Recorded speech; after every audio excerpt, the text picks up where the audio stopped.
So the question here was, when we built the very first network, there was difficulty finding where the statement was to build it. I'll show you exactly where it is, okay? Any logic allows you to manually build a network, or it can construct certain types for you, okay? Now, we imposed, as you will remember, Dr. Yen, we imposed, associated with the population of this model, we imposed a certain a location based on income, right? Yeah, but I'll show you the network side.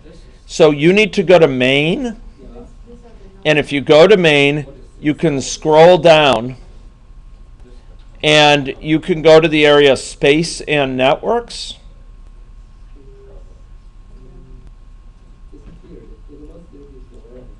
In main.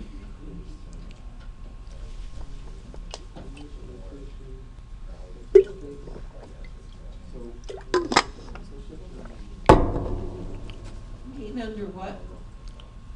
Under main and space and network. No, it's not there. Oh. Is there something else we have to unfold? No, that's right. Space and network. I've got it. Yeah.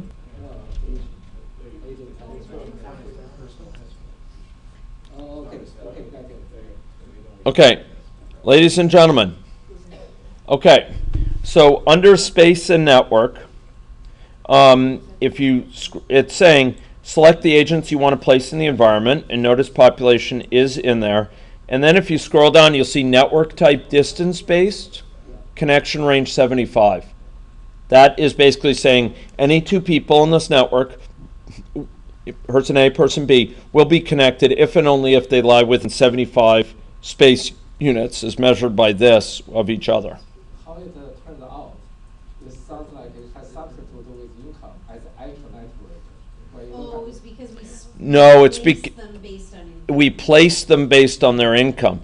And that's why I emphasized just before I came here that we placed people's X location to be given by their income.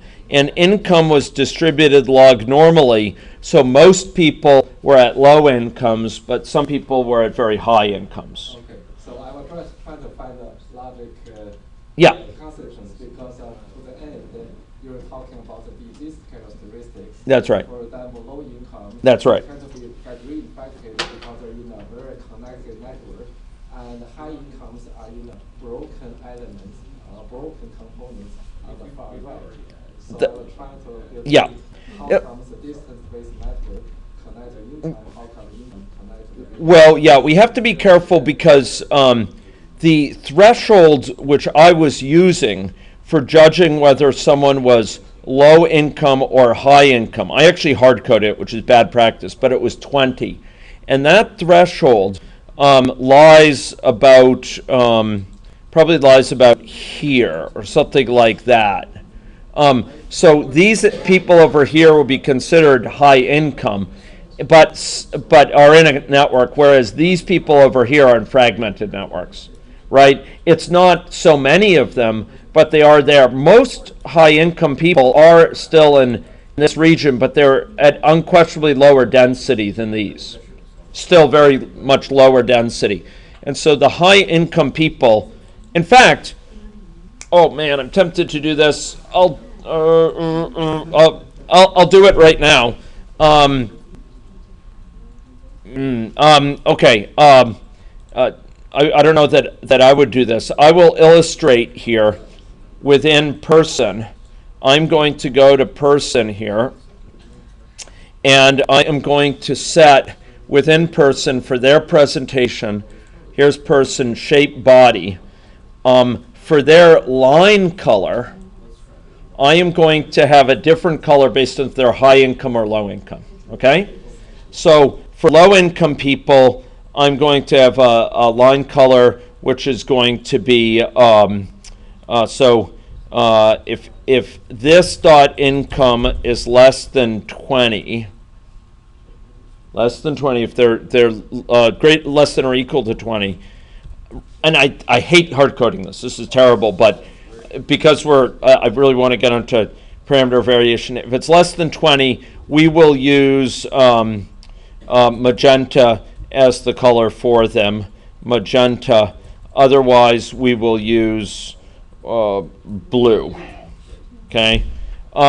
This will be their line color. So we'll be able to see where this gradient, where this transition point is between high income and low income. How did I do that? I went to person's shape body, and I went to set the line color here in appearance. I made it dynamic, and I said if this income is less than or equal to 20, then we will use magenta, otherwise blue. So the people who are in the low income should have a bright magenta around them, okay? So just so I could visually distinguish low income people.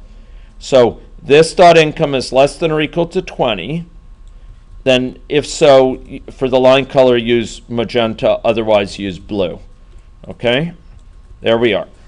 That's for the line color of the shape body. Are we okay with that? We okay with that? Okay, let's run it.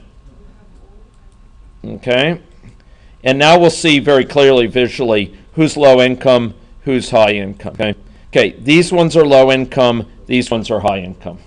And you can see actually quite a few high income that are actually fairly crowded, but there's also quite a few that are way down here.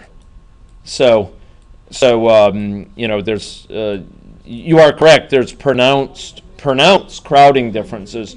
My point is not everyone who's high income is disconnected. There's actually a fair numbers that are not, but there are numbers who are disconnected, and hence here there's a fair number of high income people who have zero connections, right? For example. Okay, so ladies and gentlemen, that's just a remark on that. But emergent patterns, ladies and gentlemen, patterns at an emergent level that arise automatically from the underlying disparities associated with crowding and the attending infection burden that's generated within this model. You see these this is a socioeconomic gradient that's reflective of this crowding difference.